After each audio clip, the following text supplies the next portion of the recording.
नमस्कार। आकाशवाणी कटक आंचलिक संवाद पढ़ुछंती सत्यव्रत बेहुरा। मुख्य संवाद। ओडिशा गस्तरे आसंता कालिठारु आसुछंती राष्ट्रपति द्रौपदी मुर्मू। पुरी रे नौसेना दिवस सह भुवनेश्वर रे विभिन्न कार्यक्रम रे जोग देबे। विधानसभा रे मुख्यमंत्री द्वारा आगत अतिरिक्त खर्च दाबी उपरे जारी रहिछि आलोचना। युवा संगम कार्यक्रम रे राज्यपाल को साक्षात कले महाराष्ट्र प्रतिनिधि दल।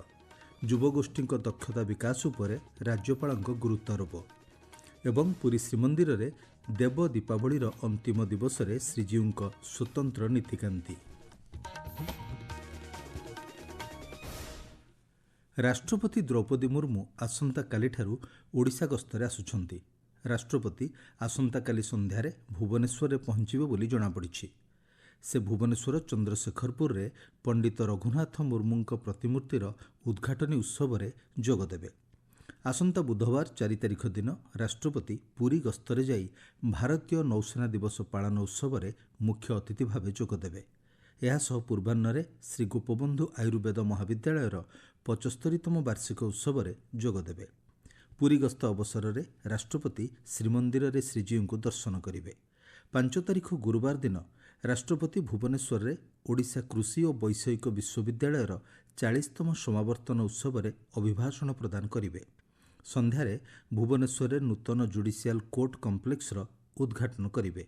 6 तारिख शुक्रवार दिन पूर्वाह्न राष्ट्रपति भुवनेश्वर एजी छकरे डॉक्टर बी.आर. आंबेडकर प्रतिमूर्ति अनावरण करने सह महापरिनिर्वाण दिवस अवसर में डॉक्टर आंबेडकर को श्रद्धांजलि ज्ञापन करेंगे।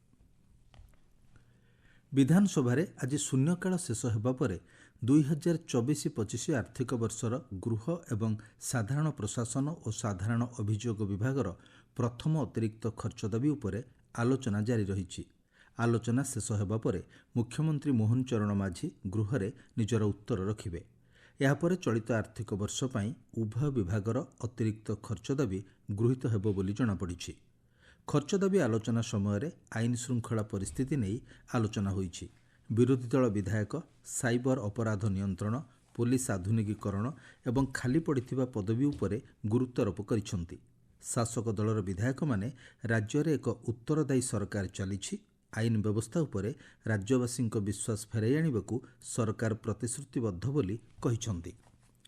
पूर्वरु मुख्यमंत्री अतिरिक्त खर्च दाबी अनुमोदन पई गृह रे उपस्थापन करिथिले। सेथिमध्यरे गृह विभाग प्रशासनिक व्यय बाबदरे 794 कोटी 78 लक्ष 91 हजार टंका, कार्यक्रम व्यय बाबदरे 435 कोटी 88 लक्ष 99 हजार टंका, विपर्यय परिचालना पई 120 कोटी 24 लक्ष टंका एवं साधारण प्रशासन और साधारण अभियोग विभाग पई 33 कोटी 67 लक्ष 44 हजार टंका रहिछि। राज्य में साइबर अपराध अभियोग रे 1388 जन को गिरफ्त करा जाइछि बोली मुख्यमंत्री मोहन चरण माझी आज विधानसभा रे सूचना दैछंती। ए संपर्कित एक प्रश्नर उत्तर रे मुख्यमंत्री कहिछंती गत 3 वर्ष रे साइबर अपराधी 125 कोटी टंका ठकी नैछंती। ए संक्रांत रे 6368 मामला रुजु होईछि। तेबे लूट अर्थ मध्यरु मात्र 2 कोटी 52 लक्ष टंका फेरस्त होई परिछि बोली मुख्यमंत्री कहिछंती। गत वर्ष साइबर ठकई अपराध रे 2348 मामला रुजु होइथिबा बेले 522 जन को गिरफ्त करा जाइथिला बोली मुख्यमंत्री कहिछंती। केंद्र सूचना और प्रसारण मंत्री अश्विनी वैष्णव आज नुआदिल्ली रे राष्ट्रपति द्रौपदी मुर्मू को साक्षात करिछंती। एही परिप्रेक्षी रे श्री वैष्णव प्रस्तावित बांगिरीपोशी गोरु महिषाड़ी बादामपाहाड़ केन्दुझरगढ़ गुड़ामरा चाकुलिया रेललाइन गुड़िकर भित्तिप्रस्तर स्थापन पई राष्ट्रपति को आमंत्रण करिछंती। एहासह ओडिशा रे अन्य रेलमार्ग और भित्तिभूमिर अग्रगति संपर्क में केन्द्रमंत्री राष्ट्रपति को अवगत कराइथिबा सामाजिक गणमाध्यम रे उल्लेख करिछंती। आपण माने आंचलिक संवाद शुणुछंती आकाशवाणी कटक केन्द्ररू। भारत एक युव राष्ट्र। युव शक्ति हेउछि देशर शक्ति बोली राज्यपाल रघुवर दास कहिछंती। भुवनेश्वर राजभवनर अभिषेक हल युवा संगम कार्यक्रम रे ओडिशा परिदर्शन रे आसिथिबा महाराष्ट्रर युव प्रतिनिधि दल को संबोधित करी राज्यपाल कहिछंती राज्य राज्य मध्यरे संपर्क वृद्धि पाइले भावर आदान प्रदान मध्य जारी रहिबो। विकसित भारत गठन में युवगोष्ठी महत्वपूर्ण भूमिका रही। ଦେଶର ଯୁବଗୋଷ୍ଠୀଙ୍କୁ ବୈଶ୍ୱିକ ଆହ୍ୱାନର ମୁକାବିଲା ପାଇଁ ଦକ୍ଷତା ବିକାଶ ଉପରେ ଗୁରୁତ୍ୱ ଦେବାକୁ ରାଜ୍ୟପାଳ ପରାମର୍ଶ ଦେଇଛନ୍ତି।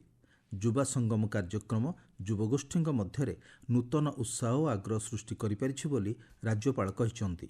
ସୂଚନା ଅନୁଯାୟୀ ଶିକ୍ଷା ମନ୍ତ୍ରଣାଳୟ ପକ୍ଷରୁ ଏକ ଭାରତ ଶ୍ରେଷ୍ଠ ଭାରତ ଅଧୀନରେ ଯୁବା ସଙ୍ଗମ କାର୍ଯ୍ୟକ୍ରମ ଚାଲିଛି। ଏଥିରେ 50ରୁ ଉର୍ଦ୍ଧ୍ୱ ମହାରାଷ୍ଟ୍ରର ପ୍ରତିନିଧି ଦଳ ଓଡ଼ିଶା ଭ୍ରମଣରେ ଆସି ରାଜ୍ୟପାଳଙ୍କୁ ସୌଜନ୍ୟମୂଳକ ସାକ୍ଷାତ କରିଥିଲେ। ରାଜ୍ୟରେ ଅନ୍ତର୍ଜାତୀୟ ଧାନ ଗବେଷଣା ଅନୁଷ୍ଠାନର ଶାଖା ଖୋଲିବା ନିମନ୍ତେ ସରକାର ସମସ୍ତ ସହଯୋଗ ଯୋଗାଇ ଦେବେ ବୋଲି ଉପମୁଖ୍ୟମନ୍ତ୍ରୀ କନକ ବର୍ଦ୍ଧନ ସିଂହଦେଓ କହିଛନ୍ତି। ଭୁବନେଶ୍ୱର କୃଷି ଭବନ ସଭାଗୃହରେ ଆଜି ଆୟୋଜିତ ଏକ ବିଜ୍ଞାନ ଭିତ୍ତିକ ଆଲୋଚନା ଚକ୍ରରେ ଉପମୁଖ୍ୟମନ୍ତ୍ରୀ ଶ୍ରୀ ସିଂହଦେଓ କୋରାପୁଟ ଅଞ୍ଚଳର ଧାନର ବିଭିନ୍ନ ପାରମ୍ପରିକ ପ୍ରଜାତି ସମ୍ପର୍କରେ ବିବରଣୀ ଦେଇଥିଲେ। ଧାନ ଗବେଷଣା କ୍ଷେତ୍ରରେ ଜଳବାୟୁ ପରିବର୍ତ୍ତନ ଜନିତ ସମସ୍ୟା, ପୁଷ୍ଟିକର ଧାନ ପ୍ରଜାତିର ବିକାଶ ଏବଂ ରପ୍ତାନୀ ଭିତ୍ତିକ ବଜାର ସୃଷ୍ଟି ଉପରେ ସେ ଗୁରୁତ୍ୱ ପ୍ରଦାନ କରିଥିଲେ। ଆଲୋଚନା ଚକ୍ରରେ ଫିଲିପାଇନ୍ସର ମାନିଲା ସ୍ଥିତ ଅନ୍ତର୍ଜାତୀୟ ଧାନ ଗବେଷଣା ଅନୁଷ୍ଠାନର ମହାନିର୍ଦ୍ଦେଶକ ଡକ୍ଟର ୟୌଭନ ପିଣ୍ଟୋ ଯୋଗଦେଇ ଧାନ ଗବେଷଣା କ୍ଷେତ୍ରରେ ନୂତନ ଦିଗ ଉପରେ ଆଲୋଚନା କରିଥିଲେ। ଆଇନ ମନ୍ତ୍ରୀ ପୃଥ୍ୱୀରାଜ ହରିଚନ୍ଦନ ଏବଂ ଗ୍ରାମ୍ୟ ଉନ୍ନୟନ ମନ୍ତ୍ରୀ ରବି ନାରାୟଣ ନାୟକ ମିଳିତ ଭାବେ ଭୁବନେଶ୍ୱରରେ ଯନ୍ତ୍ରୀମାନଙ୍କ ପ୍ରଶିକ୍ଷଣ ଶିବିର ଉଦ୍ଘାଟନ କରିଛନ୍ତି। ଏଥିରେ ରାଜ୍ୟ ସରକାରଙ୍କ ବିଭିନ୍ନ ବିଭାଗରେ କାର୍ଯ୍ୟରତ ଯନ୍ତ୍ରୀମାନେ ଅଂଶଗ୍ରହଣ କରିଛନ୍ତି। ଏହି କାର୍ଯ୍ୟକ୍ରମ ମାଧ୍ୟମରେ ଯନ୍ତ୍ରୀମାନେ ଅତ୍ୟାଧୁନିକ ପ୍ରଯୁକ୍ତିବିଦ୍ୟା, କୌଶଳ ଦକ୍ଷତା ହାସଲ ଏବଂ ନିର୍ମାଣର ସ୍ଥାୟିତ୍ୱ ଦିଗରେ କାର୍ଯ୍ୟ କରିପାରିବେ ବୋଲି ଶ୍ରୀ ହରିଚନ୍ଦନ କହିଛନ୍ତି।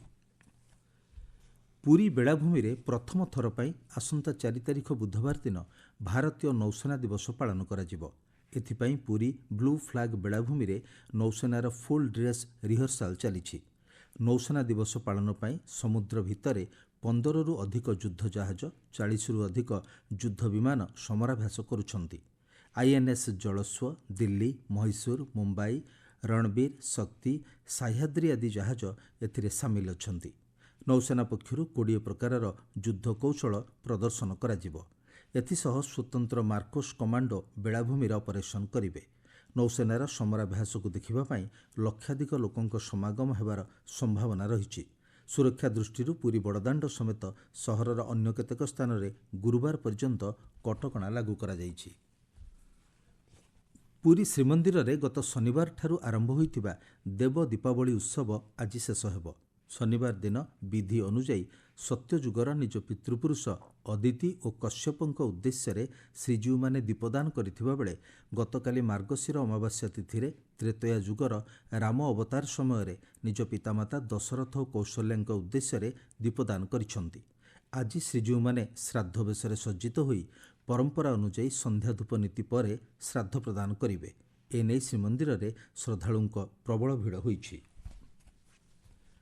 ରାଜ୍ୟର ବିଭିନ୍ନ ସ୍ଥାନରେ ଆଜି ଲୋକମାନଙ୍କର ସମସ୍ୟାର ସମାଧାନ ନିମନ୍ତେ ଯୁଗ୍ମ ଜନ ଅଭିଯୋଗ ଶୁଣାଣି ଶିବିର ଅନୁଷ୍ଠିତ ହୋଇଛି। ରାୟଗଡ଼ ଜିଲ୍ଲାପାଳ ପାରୁଲ ପଟୱାରୀଙ୍କ ଅଧ୍ୟକ୍ଷତାରେ ଅନୁଷ୍ଠିତ ଶିବିରରେ 82ଟି ଅଭିଯୋଗର ଶୁଣାଣି ହୋଇଥିଲା। ଗଜପତି ଜିଲ୍ଲାପାଳଙ୍କ କାର୍ଯ୍ୟାଳୟରେ 70ଟି ଅଭିଯୋଗ ମଧ୍ୟରୁ 6ଟି ଅଭିଯୋଗର ତତ୍କାଳ ସମାଧାନ କରାଯାଇଛି। ବୌଦ୍ଧ ଜିଲ୍ଲା ହରଭଙ୍ଗା ବ୍ଲକ କାର୍ଯ୍ୟାଳୟରେ 38ଟି ଅଭିଯୋଗ ମଧ୍ୟରୁ 18ଟି ଅଭିଯୋଗର ତତ୍କାଳ ସମାଧାନ କରାଯାଇଛି। ନୟାଗଡ଼ ଜିଲ୍ଲାପାଳଙ୍କ କାର୍ଯ୍ୟାଳୟରେ ଆୟୋଜିତ ଶିବିରରେ 162ଟି ଅଭିଯୋଗ ମଧ୍ୟରୁ 17ଟି ଅଭିଯୋଗର ସମାଧାନ କରାଯାଇଛି। ସେହିପରି ଭଦ୍ରକ ଜିଲ୍ଲାପାଳଙ୍କ ସଦ୍ଭାବନା ଗୃହରେ ଅନୁଷ୍ଠିତ ଶିବିରରେ 178ଟି ଅଭିଯୋଗର ଶୁଣାଣି ହୋଇଛି। କଳାହାଣ୍ଡିରେ 117ଟି ଅଭିଯୋଗ ମଧ୍ୟରୁ 10ଟି ଅଭିଯୋଗର ସମାଧାନ କରାଯାଇଛି। ମୁଖ୍ୟମନ୍ତ୍ରୀଙ୍କ ଅଭିଯୋଗ ଶୁଣାଣି ଆଜି ବନ୍ଦ ରହିଛି। ସପ୍ତଦଶ ବିଧାନସଭାର ଦ୍ୱିତୀୟ ଅଧିବେଶନ ଚଳିତ ମାସ 31 ତାରିଖ ପର୍ଯ୍ୟନ୍ତ ଅନୁଷ୍ଠିତ ହେବାକୁ ଥିବାରୁ ଚଳିତ ମାସ 9, 16, 23 ଓ 30 ତାରିଖରେ ମଧ୍ୟ ଶୁଣାଣି ବନ୍ଦ ରହିବ। ମୁଖ୍ୟ ସମ୍ବାଦ ପୁଣିଥରେ। ଓଡ଼ିଶା ଗସ୍ତରେ ଆସନ୍ତାକାଲିଠାରୁ ଆସୁଛନ୍ତି ରାଷ୍ଟ୍ରପତି ଦ୍ରୌପଦୀ ମୁର୍ମୁ। ପୁରୀରେ ନୌସେନା ଦିବସ ସହ ଭୁବନେଶ୍ୱରରେ ବିଭିନ୍ନ କାର୍ଯ୍ୟକ୍ରମରେ ଯୋଗଦେବେ।